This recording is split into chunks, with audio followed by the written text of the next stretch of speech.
you a home grower looking for a little bit of help? Are you ready to learn as much as you can about your favorite hobby? The Homegrown Helpers brings you informative interviews from experienced growers that have taken the next steps in their journey and decided to help you grow top quality cannabis all in your home. Now welcome in our host, Rob Smith, along with this week's Homegrown Helper. And welcome to another great episode. I love going back and listening to these and taking notes and getting them ready for you guys. This is with Johnny from Southern Humboldt County. And Johnny goes real deep, has lots of knowledge, and doesn't mind sharing anything that he has in his head. We really dig into propagation and cloning, and we get into the top mistakes that people make cloning. We also go really deep on what to do with broken branches and supporting and taking care of those plants. It's a really, really awesome conversation that wraps up with things to avoid, new growers, things to avoid in the garden. So I really thank Johnny and all of our guests. And if you want to be a guest on the Homegrown Helpers, you want to share your story, we want to help you share your story. Go to thehomegrownhelpers.com/apply and fill out that form. Be as verbose as you'd like. Give me all the information. I'm going to start doing a lot more interviews. I've finally caught up. I owed our guests me catching up. I got a couple months behind. This one was recorded almost 2 months ago, or over 2 months ago when this is going live. So one thing I don't do enough is give our interviewees, our growers, enough love. So head on over and on Instagram, find dank.tech, T-E-K, and you can also find Drink Puddles Grow Trees.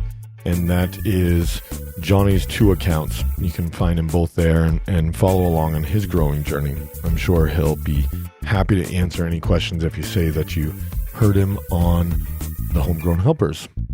So today's show, I do need to plug our People Under the Stairs Genetics contest, where if you'd give us a rating and review, take that screenshot and either send it to thehomegrownhelpers.com or thehomegrownhelpers@gmail.com, or you can DM me directly on Instagram. And we're either going to give away 2 or 3 packs of seeds directly from the Puts Genetics team, People Under the Stairs Genetics. Make sure you give them a follow on Instagram as well, since you're going to be right there, giving everybody else a follow. And we're just going to draw winners from everybody that gives us a rating and review. Now, this is really important, guys. That helps us reach more people. And reaching more people gets us in front of more growers, and more growers gets us more content, and more content gets you more content. So do us that favor. We really appreciate it if you can take that time. Just rate, review, and then screenshot when you submit it. And we want to see that. We don't see all the reviews that come through. iTunes gives us the reviews, but not all the other podcast apps do. So make sure you give us that screenshot so that we can give you a shout out as well. So last thing that I'm going to say, we have no partner for the introduction part of the show, but what's going to happen at the end of this month is we're going to be opening up the doors at mygrowpass.com. So this is going to be your opportunity to hop in and join again.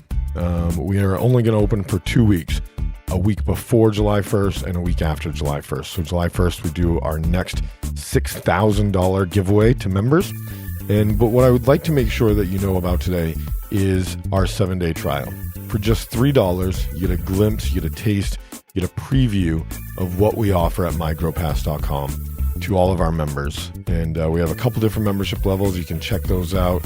You can check out some of the discounts, the resources, some of the podcast episodes, and all of that for just $3. 7-day access gives you a taste. So get in there, mygrowpass.com, and then you'll be on the list to join first, and make sure you grab a spot on that 2 weeks that we're open at the end of June. So let's get it into the interview with Johnny. Like I said, we go really deep on some stuff. So there's some really deep knowledge here that I know that you guys will enjoy. Thanks so much, and happy growing. And we are here with another fantastic episode. I think this is going to be an awful lot of fun. We've had a great time just catching up. Spent 15 minutes of our designated hour just shooting the shit. So I think, you guys are going to enjoy this. On the line today, I have Johnny from Southern Humboldt County. Welcome to the show, Johnny. Hey, Rob. Thank you for having me, man. Really appreciate it. Absolutely. Thanks for your time. I know it's, fairly early in the morning, and we're in the middle of quarantine central here, Corona-geddon, as I like to call it, here in the U.S. So most of us don't have, either we have way more going on in our lives or not much going on in our lives. How's quarantine treating you out there in Southern Humboldt?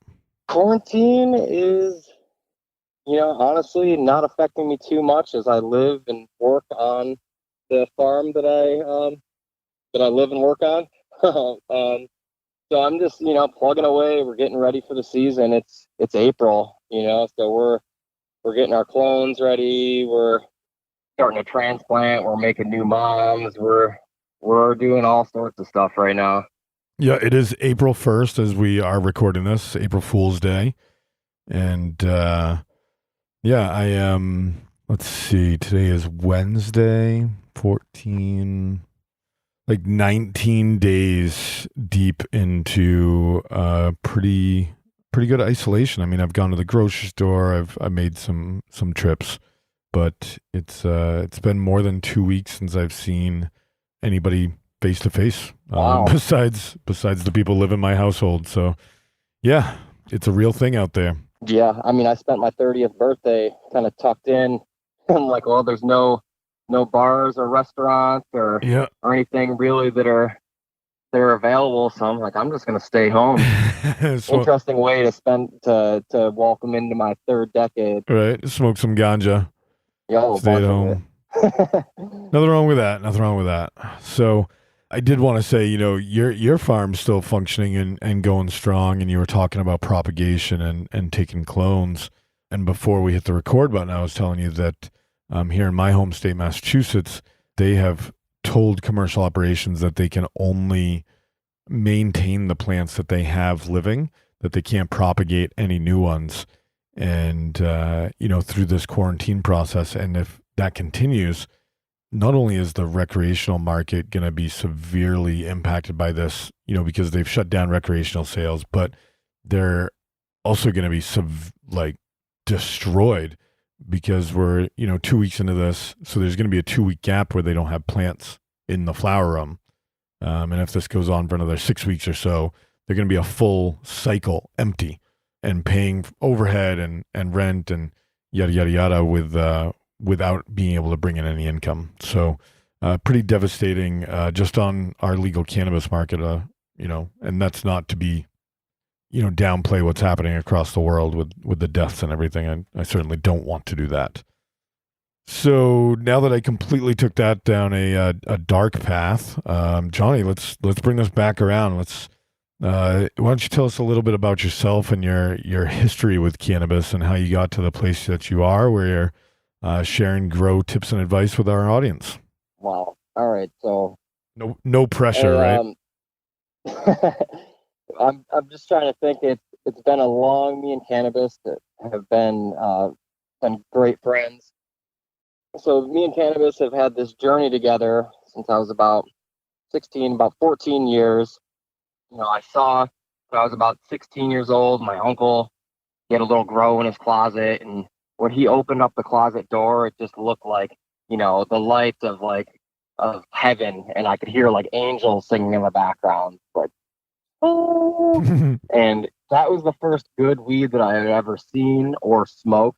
It was Silver Pearl. He was doing a little hydro grow in his closet, and it just really that really stuck with me, and I saw it, and I just was so fascinated with the whole process.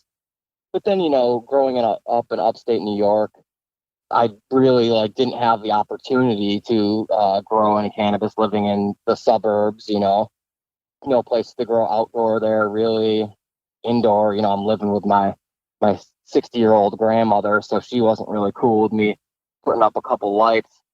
So, basically I just went through went to college, went through the motions. I was gonna start growing weed in college, but my landlord was the university police chief, so that kind of, I even bought a light and everything like that. But he went into the house one time and saw a weed plant, so basically I decided to pull the plug on that one. Um, but then, a bunch of wrong decisions actually landed me to where I am today. I've been growing commercially in Southern Humboldt for about 6 years now. At first for 215, and now I'm working on a legal recreational farm, and I've been doing that for the last 3 years. And I've really, my first grows weren't like a closet grow or a couple plants. It was like a greenhouse filled with plants, like, or a couple greenhouses actually. So I started off really big, and now I'm still doing the commercial aspect, and I'm growing almost a ton of cannabis. So, but now I'm, on my personal grow, and my future plans are to really scale down and refine the process, and to be growing like just really craft, like connoisseur quality cannabis.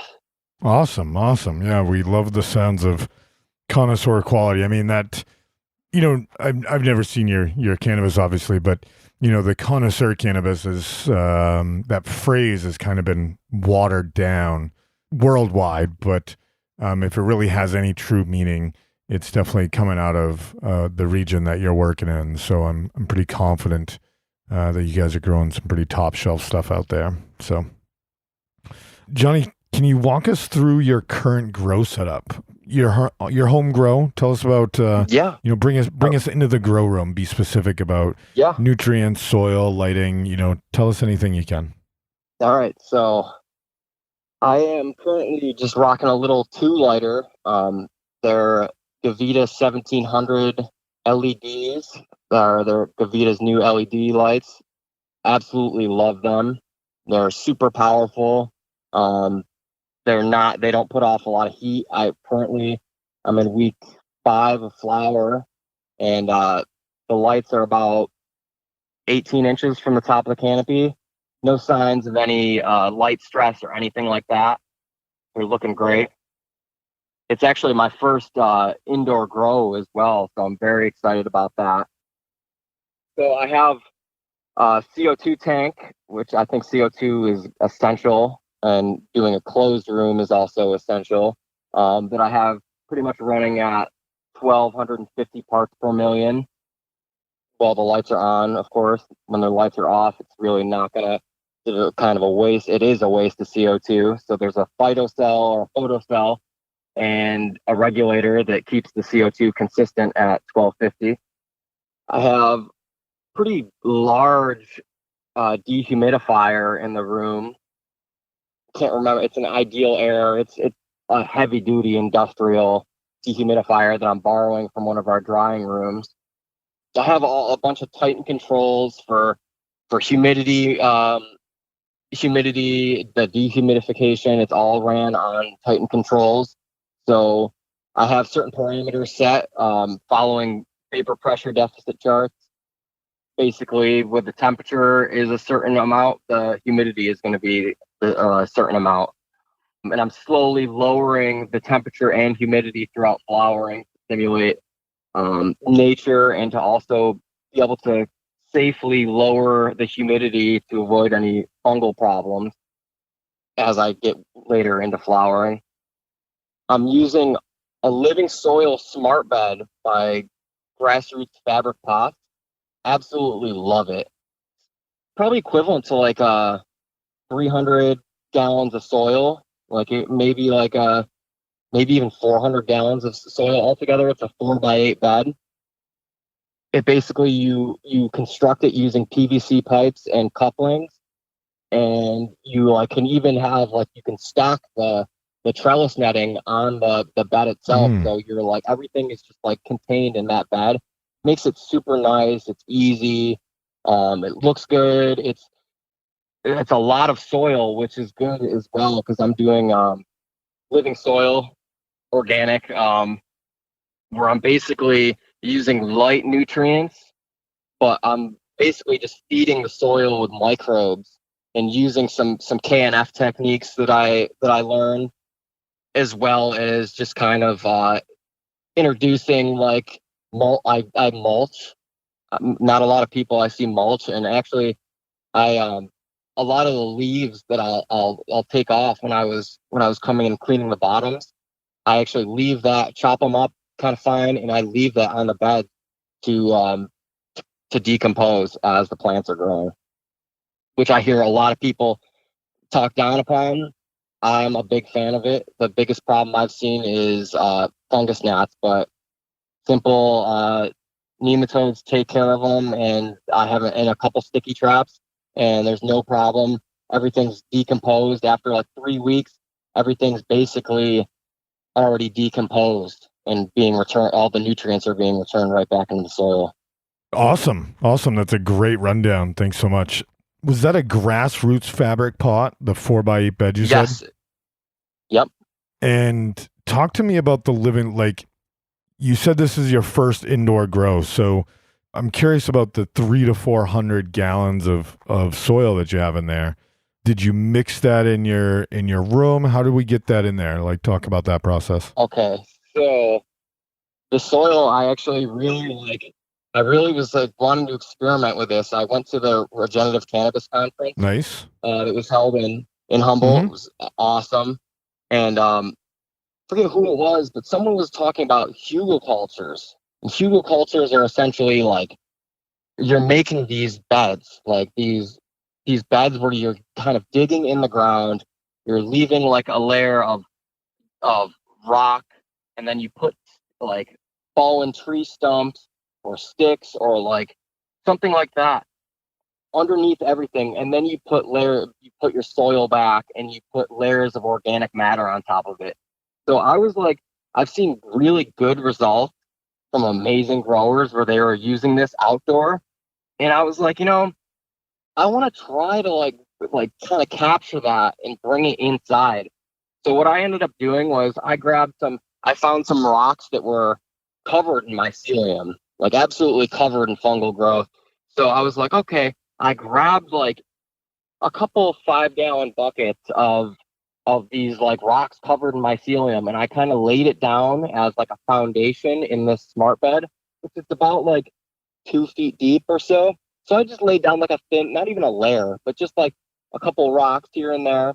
Then I found a bunch of mycelium laden sticks, and just with a bunch of different biodiverse, like there was like 5 or 6 different kinds of mushrooms I found growing on different sticks.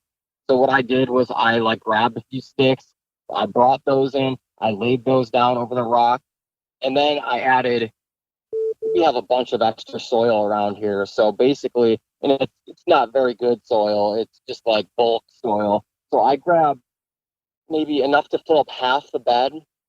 Then I used maybe another quarter of Fox Farm. I had some Fox Farm soil laying around, so I added like a quarter of that. And then I also I added a bit of native soil. I went out, and it's not the best consistency. It's very heavy in clay.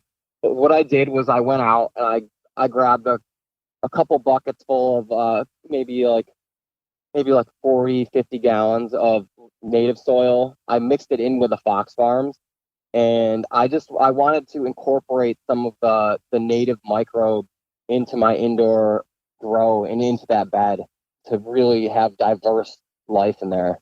Cool. Awesome. Thanks for walking us through that. I was really curious how you got so much, soil in there, and I'm sure people were really thinking about that as well. So yeah, and I'm used to growing in these beds too. So like I really wanted to, like I said, it's like my first, real like solid indoor grow. I've grown a couple plants like under a little tiny LED like 300 watts just for fun. But this is like kind of my first go at like experimenting with like getting into a more commercial or even like even personal. It's going to be a little of both. Like I'm just trying to hone the craft right now for the transition, and it's everything is going like extremely smooth for the most part, but it's definitely, I'm glad that I have that experience of growing commercially under my belt as I'm tackling this. So I have the confidence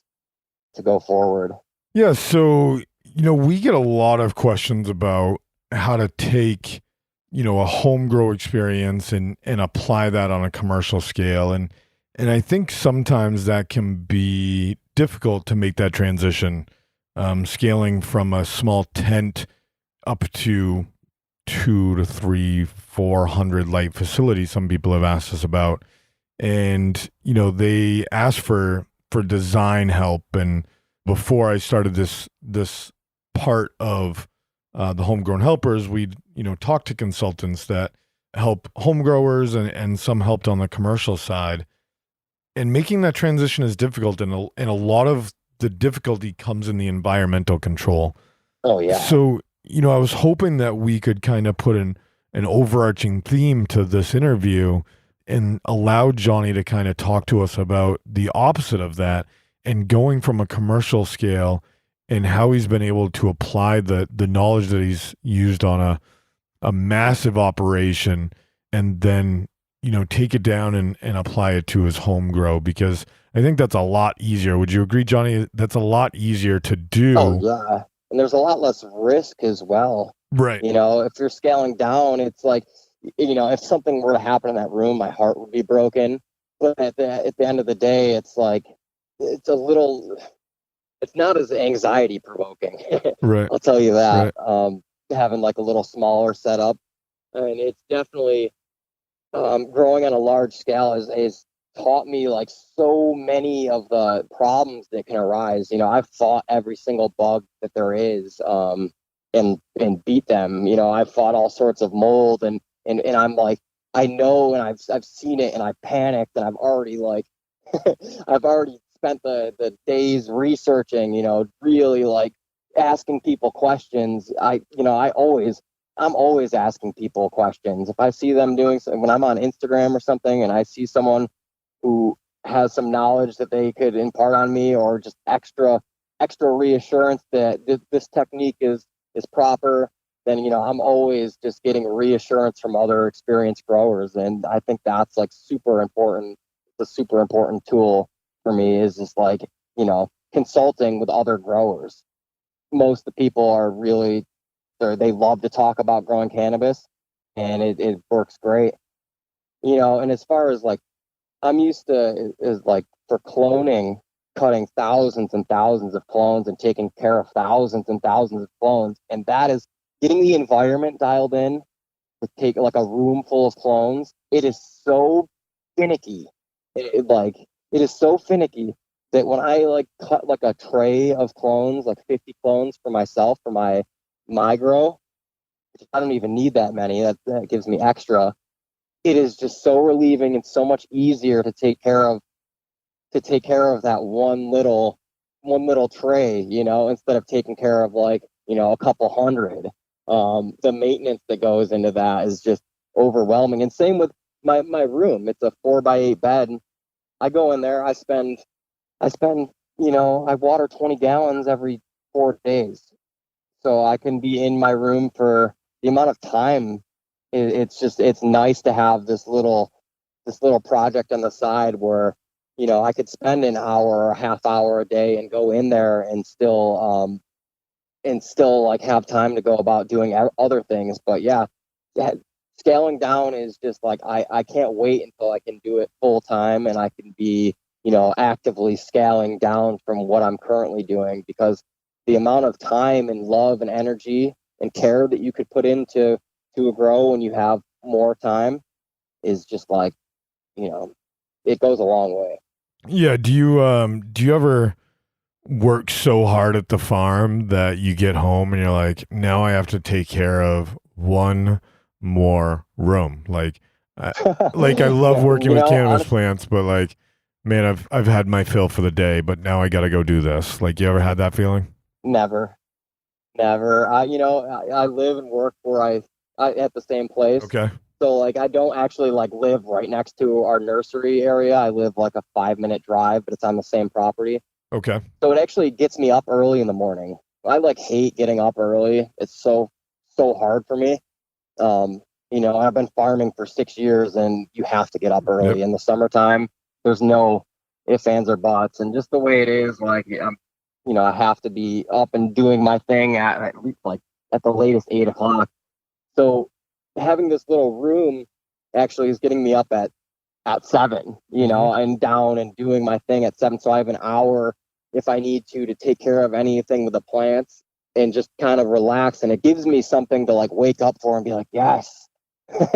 And also, like, the lights go out after the lights go out in our nurseries. So I'm actually staying around that area a little bit longer because of my plants, just finding other things to do with the rest of the farm's plants. Gotcha. So you're knocking that out and then go and do the stuff that on the farm. That's a good step. Good step. Yeah, it really does, though. It gives me something to wake up for and be excited for. It's not hard for me to wake up anymore because of that room. Cool. And we're going to take just a quick break and give a shout out to our friends over at Sweet Leaf. They've been longtime supporters of the show, and they just, have great products. We hear from members and listeners that rely on these guys for their veganic, natural nutrient line. And, while you might hear us push more of the organic and Korean natural farming on Growcast and here, it's also important that we totally understand the need for a bottled nutrient and the ease that comes with that. But if you're going to do it, do one with less salts. Do one and support small business. And Sweet Leaf is exactly that. Veganic, less salt, supported by Danny Danko, friend of the show, SuiteLeaf.com. They have a bevy of awards, best Cal Mag, best root zone enhancer. Check them out. Use code GROWCAST15 to get 15% off your entire order at sweetleaf.com. Shout out to John and Meg. They've been on Growcast before. You can listen to their story and all about the product line over there. Thanks so much, and let's get back to the show and dig into more grow knowledge with Johnny.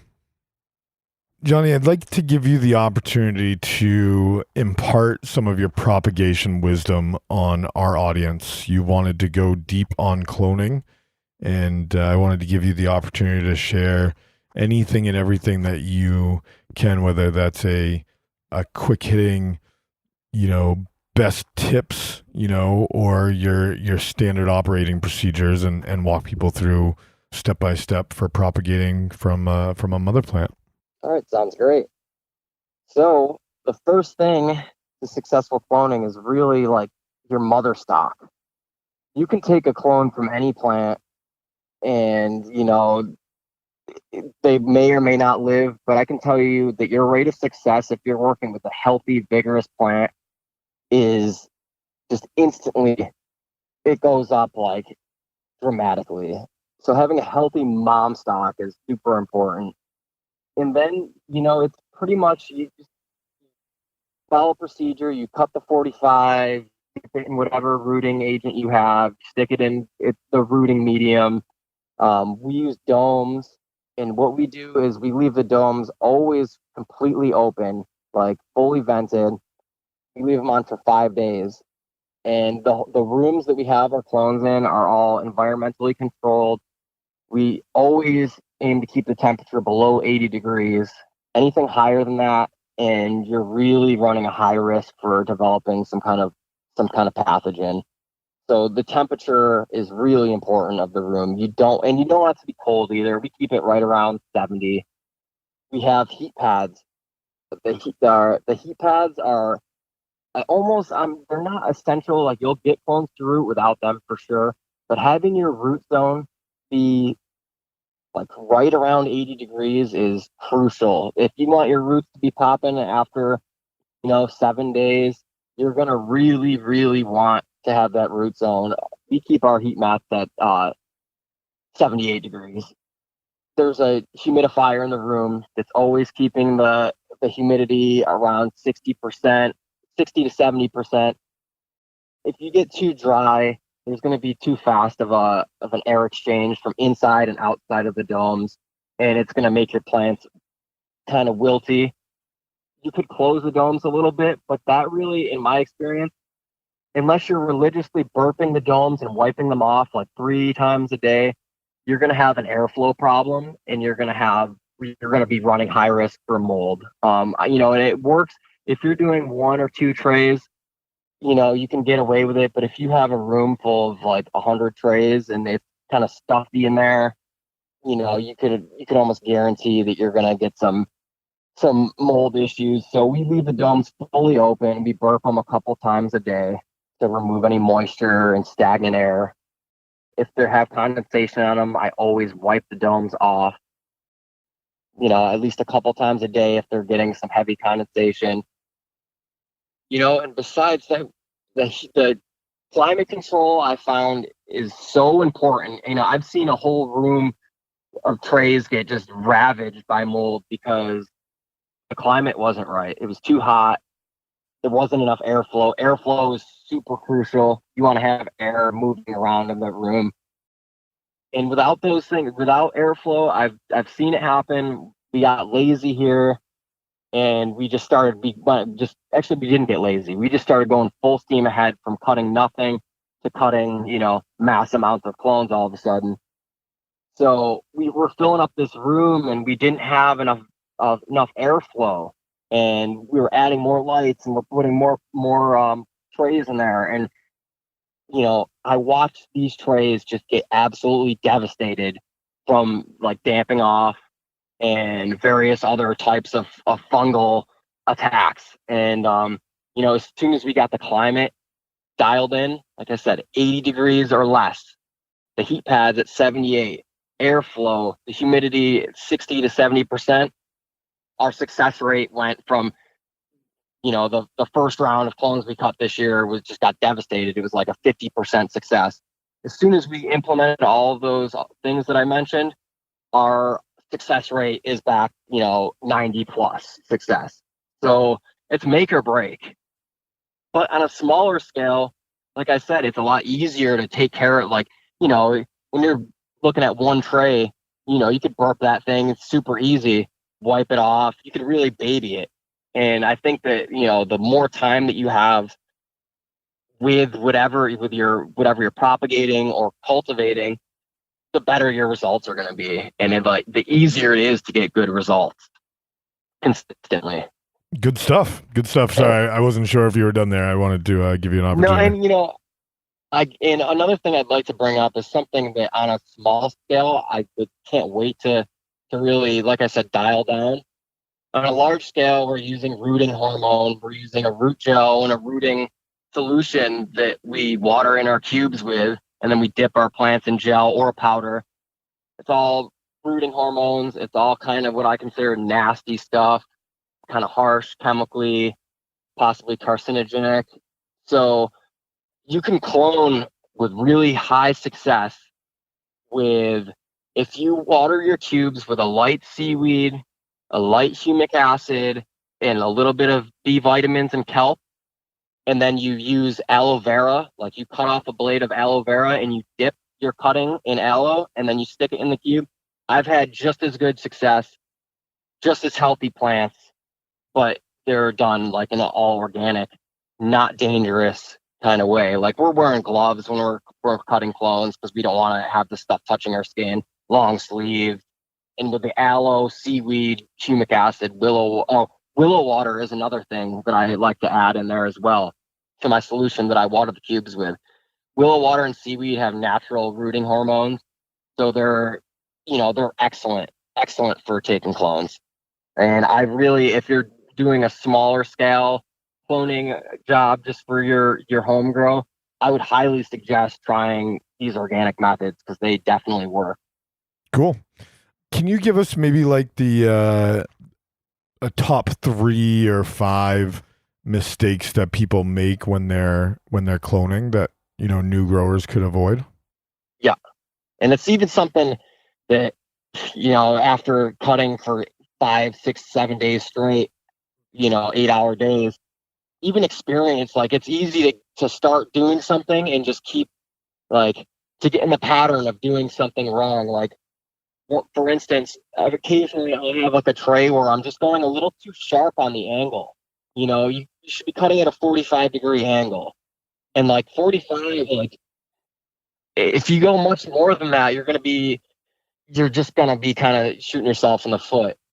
The surface area that you're opening up is just like, it ends up just killing the plant if you go too sharp. And it's easy to do. So really, every every now and then, just check and make sure you're cutting at like a 45-degree angle. Nothing like crazy. You don't want to be cutting these sharp, pointy clone spears. Another thing that I see myself and other people doing is sticking the clone in too far or not far enough in your medium. They'll have it poking through, or they'll having it almost falling out. And either way, it's not good. They can still live, they can still root, but it doesn't make their life any easier from the beginning. And you want to make their life easy, so you want it to be in there nice and snug, but not pressing through the cube. Another thing that I see is, I really don't like taking, you can do it. You can clone pretty much anything. I've taken all sorts of weird cuts where, it's not a traditional clone. It's like this stub of a plant that has like 3 shoots coming off of it. And I'm like, well, this is going to make a really nice plant that doesn't have to be trained. But like sometimes, I'll see people cutting and they'll take a little too much off and they'll leave it with this little like palm tree almost clone, and it will root. And it will root sometimes faster than something that has more foliage. But when you're putting it in dirt, it just takes forever for this thing to grow the leaves that it needs to really be able to photosynthesize and start growing. So it's really like setting yourself back. If you take too much off of a clone, you're going to set yourself behind like maybe even weeks for them to start actually growing. So that's something. And another thing is, if you take a clone that's too short, when you're watering the trays, that's something I need to bring up as well, taking care of the trays. But when you're watering the trays, if you have the leaves touching the grow medium, you're running high risk for getting some kind of mold and your leaves getting all kind of screwed up. So I would say, give yourself some space and give them some air too, so the air can move under the plant. Don't just have them right on your grow mediums, super short, little stubby 2-inch clones. Make them a little bit longer, 3-4 inches, I'd say. But something I forgot to mention is, and I can tie it in, people overwater their clone trays pretty frequently. You want to wait until this thing is light. And we actually have a scale at the farm that I work where we water any tray that's under 5 pounds. We water it with about 3 liters of water, and we drain off the excess water to remove, kind of flush everything out of the cubes, any kind of pathogen that might be growing. We kind of just flush it out, and we drain them until they're about no more than 7 pounds. So we water with 2 pounds of water basically, and we find that it really is adding to the consistency of our trays looking good, is letting them dry out to that 5 pounds, or we don't, never more than 4.5 pounds. Otherwise you'll start to see them wilt. But they start to root faster, they're healthier, they're greener, the roots are just robust and just solid. You get lots of lateral growth when you do that. So I would say that is super crucial too. Don't overwater your trays. If you can have a scale, I would say have a scale and just throw your tray on the scale, and after 5, water it, drain it out, and put it back on the shelf. Cool. Great tips there. Thank you so much. Yeah, for sure. So I think we're going to skip a question here. We are, coming up on, we're 35 minutes recording. So I wanted to give you an opportunity to talk about the answer you put down for your biggest failure. And, again, we're going to try and pitch this as a big learning opportunity for everybody to learn from these failures of yours. And that is specifically broken branches. And I want you to talk about, tell a little story about these broken branches, and then talk about repairing them, and then what we've done to prevent them from happening in the future, because we get tons of questions about like, oh, I walked in and this branch is broken. What am I supposed to do? There's solutions and there's ways to do to go around this. So we're gonna let Johnny tell you all about it. All right. So about 4 years ago, the last place that I worked, the work ethic there was not the best. So I was kind of doing it. I had 3 greenhouses. They were 20 by 100s that I was taking care of. We put trellis net up on one of them, and I was just like, well, no one's, it's difficult to put a trellis netting up on a 20 by 100 greenhouse by yourself. So, I was like, well, no one's helping me. I'm just going to stake these things up and it'll be fine. So, it's going along. Everything's fine. I'm like, yeah, it's fine. I got this. I staked some stuff up. And, week 4 comes around. I'm staking, using a bunch of bamboo stakes. And more time goes by. And all of a sudden it's week 6. And I'm walking in this one greenhouse and I am just like, it's gotten way out of control at this point. There's not enough stakes on the planet to be able to take care of a 20 by 100 foot greenhouse. And I managed to put a trellis netting over these plants that were, there's broken branches. They were freaking falling in the dirt. So for the broken branches, if it's still attached and it's still living, what I like to do is really carefully, like, bring it back to wherever it's broken from. And I use electrical tape, and I'll like cut little, like, foot long things of electrical tape. So I'm not pulling it off the roll. And I will super carefully wrap electrical tape around the plant to secure it to this, to the branch, whatever it broke off from. And on top of that, I will get some kind of twist tie something. There's a lot of like tomato tape and stuff like that. And I will also, on top of taping it, I will kind of support it. I like tie it around the main stalk of the plant and support it like that. And then tie it to the broken branch, just so there's that extra snugness. The tape makes it snug, and then there's that extra support, so it's not going to ever, if anything were to happen. And I've definitely saved more branches than I've lost using that technique. The key is to be careful. Really have that whatever kind of adhesive that you're going to use ready to go, so you're not fumbling around. You can get in there and do your little surgery and get out. And I watched. It was a big, a bunch of freaking broken branches and branches hanging in the dirt. So I learned my lesson from that. I put the trellis on.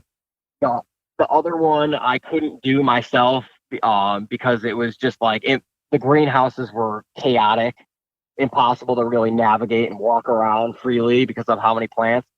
So that one ended up it was like, ties. There was like, we tied tomato tape around broken branches and branches in the dirt to every single thing that could support them, whether it was the greenhouse hoops, and we really got everything out of the dirt, and it was a pain. And I highly recommend, like, you need to support your plants like before it gets to that point, because at that point it's just, you're looking at heavy losses from broken branches, dirty bud. Like, nobody wants a dirty nugget.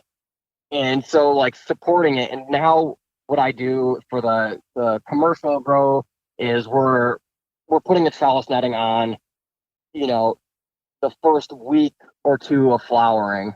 I like to go like a week and let them stretch, so they're not going to get too much higher. You let them stretch a little bit and then put the trellis netting on. Or something we experimented with was putting it on early, putting on before flipping, training the plants using a scrog style, and then putting another layer like a foot higher than that as a support. And where you decide to put your second layer of trellis is super important, because if you're using a scrog style grow, you're going to have these like kind of like, they want to fall over these branches because you're having so many side lateral branches that are becoming tops that they're just not like able to support the weight of the bud. So really keeping that like a foot from your original trellis netting is crucial. And if you need to put it sucks, but put another one. I never have had to do it, thankfully, but a foot is like a good rule of thumb because you'll catch most of the branches. And that's what I do in my personal grow with the grassroots fabric smart pot is I have a trellis netting that I basically fill out completely before flipping the lights. And then I have one that's a foot above that. And it catches all of the branches that would be kind of toppling over and falling on themselves. And yeah, I'd say like, don't be reactive, be proactive about it and deal with it before it's a problem. Same with anything, bugs, mold, it's all so important. Yeah, anybody who's listened to this show knows that I'm a big, training, support, plant energy type of person. So I don't need to repeat what Johnny said. He did a really great job recapping. But the one thing that I would add to that is if your branch has already, gotten too heavy and fallen and broken or snapped or whatever, you've missed the boat on supporting that branch. If it's already expended that energy to hold it up to that point, then you've allowed it to go too long and really should have helped support that plant a little earlier on and prevented that breaking from ever happening. And that will allow the plant to invest the proper amount of energy into growing buds versus holding the plant up. Yeah, for sure. It's better late than never, but, take it as a lesson for next time. Don't learn the hard, and just, don't even learn the hard way. Take our advice for it, because you will learn the hard way. You will break branches and you will be bummed, like for sure. As you're trying to scrape the dirt out of a bud that is like on soil and you're like trying to salvage it, and it's, don't do that to yourself. Yeah. I mean, the main reason that we do these types of interviews and podcasts is so that you don't have to learn from your mistakes and you get to learn from other people's mistakes. That's what we're here for, So, Johnny, we've really covered a lot of ground here, and I can't thank you enough for your time. I'm sure our audience has really appreciated the depth that we've gone today. And audience, if you do appreciate this, make sure you give us a rating and review for the show. It helps us grow and reach more people, as you've heard me say before. So, Johnny, we're going to wrap this up with any advice that you'd like to give to new growers for things for them to avoid, kind of that don't make the same mistakes I did type of thing. What are those tips for new growers to avoid in the garden? All right. I would say just, keep your experimenting with products to a minimum. Find something that works. There's no silver bullet. There's no one product that's like going to make or break your garden. So, just kind of stick to like the basics. Have your nutrients. Pick one. I use Roots Organic Terp Tea. They have a grow and a bloom, and you let it basically bubble for 24 hours, and it's got all sorts of beneficials, bacteria, mycorrhizae. It's got it's great organic inputs, and you just water that in. That's what I use personally, and it's working great as a standalone. But don't go like adding, if you are going to put new things in your regimen, don't do like 5 new things at once, because then you don't know what is causing your change. You don't know which one of those variables it was. And, it's just better that you go systematically and you kind of like be experimental with it. Have a control, like don't just like throw 10 new products at your plants and be like, all right, well, it worked. Kind of go one at a time and go in incremental steps. And, as like a new, like I say, like, and it always happens with pests, like in mold, you have to be like proactive, because like, I'm dealing with spider mites in my indoor grow right now. And it's just because we had some of them like floating around in our nursery, and we're in the woods. So, they're in there, and I should have been a little bit more proactive, but now I'm dealing with the repercussions of like, not spraying, having a thorough enough spray or whatever. So avoid the problem in the first place. I should have been wearing a Tyvek suit when I'm going into my room, or different clothing than when I'm working with the other plants. And I'm moving around, I'm doing so much that I sometimes I just like I slip and I'm just like, well, I'll have to deal with it. But I would be freaking out right now if I didn't have the experience with pests that I do now. I'm like dealing with it and I'm like, I know it'll be fine. But I try telling my friend who's doing his first grow this, and I'm like, you gotta be like preventative spraying, even if you don't see bugs or have beneficials in your area. Even if you don't see bugs, they're waiting to get in there, and they will make your life super difficult. And it's an easy once you have bugs, it's easy to have them for the plant's whole life if you're not approaching it the right way. So, and same with you don't want to have like powder mildew. So keep just be mindful of your environment. Get a little hygrometer, thermometer, and check the temperature during the coldest points of the night, and check the humidity. And if it's too humid in your space, get a dehumidifier. Or if it's too cold, you're going to want to raise the heat, which will also lower the humidity. So I'd say just like no one is immune to having these like pests or pathogens. So, and like they will find their way into your garden, definitely, if you're not proactive about it. So really like be mindful of that because they will, they'll destroy. I've seen mites destroy plants. I've seen thrips destroy, like, reduce harvest, and like literally kill plants. I've seen spider mites completely killing plants before.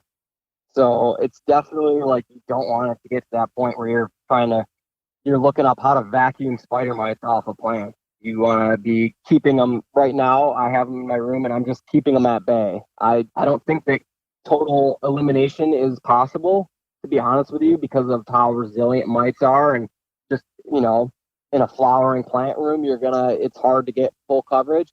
But I'm sure that I could keep them back. But that's the thing. You don't want to let things get out of hand, whether it's training your plant, like not training your plants in time, not being mindful of pests and pathogens. Like, do it before it's a problem. Because once it's a problem, it's, time, money, energy, stress. And I'd say that is like the key, like, be proactive in your gardens and spend time in them and actually like be with the plants and see and kind of vibe with them a bit. Yeah, after like a week of vacuuming my plants off morning, noon, night, probably like 4 or 5 times a day, I decided that I was done with that. And the only way to combat the spider mites was chop them down and hang them up, let them dry. I was able to make oil out of them, but then completely clean and bomb and clean and bomb and start from scratch 3 weeks later. So yeah, clean your area after too. Like I'm definitely gonna have a bug bomb in the room after. I'm gonna cover the soil up to not kill any of the beneficial microbials in there, and I'm bombing the room. And some products, something that worked great for me to get rid of mites was this root drench by this company called SNS. And it's called SNS 209, and it's like a rosmaric acid. And this stuff really, really like between that and like a 3-day like spraying with plant therapy and Dr. Zymes like intermittently, it got rid of the mites that we had on our mom stock like completely. The root drench, you use it 5 times in a row. I'm super pumped with the product. It really like it makes it so even if you're not hitting like your coverage, it can't be 100%. You're attacking on 2 fronts. You're messing with their food. You're making the plants less appealing to the pests, and then you're also still like spraying to actively to kill them on contact. So using like the conjunction of those things, it's done wonders, like for sure. Another good product that worked great, and we had an aphid infestation that was like literally these plants were crawling in aphids. Like there was, it was just an aphid lair. Couldn't even see the stem on the top. It was just aphids. And this product called Green Cleaner. Green Cleaner like is amazing. It got rid of our aphid problems. Like we were trying all these other products, and that stuff freaking works. It works for mites. It's great, and I don't know about using it for flower. I'm scared because it works so well in veg. I don't think it'd be good. It's like a soybean oil. so I don't want to be putting oils on.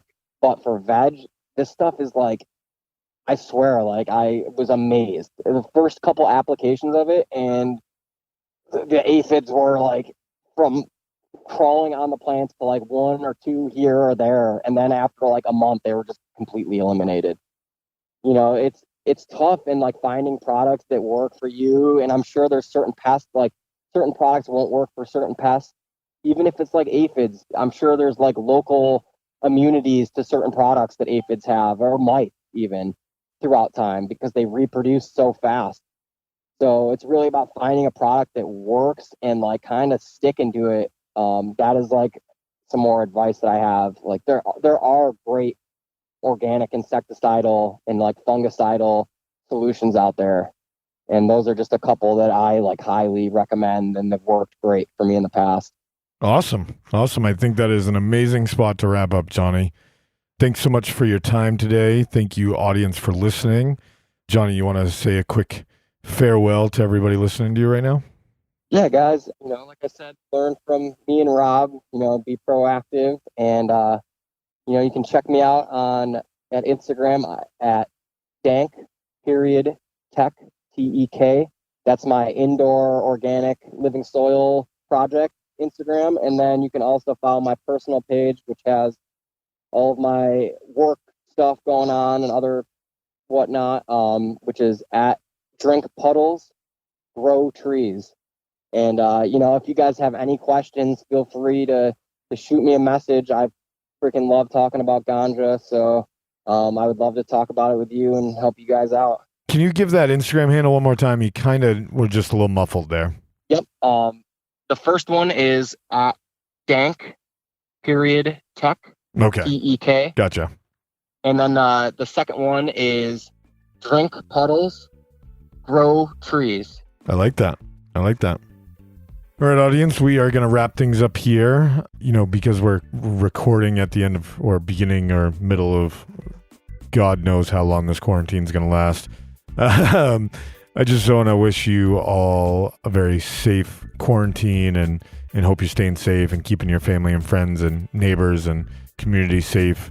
And, do your part to, hashtag flatten the curve. And we'll all get out on the other side of this and have one big smoke sesh. So take care, happy growing, and stay safe.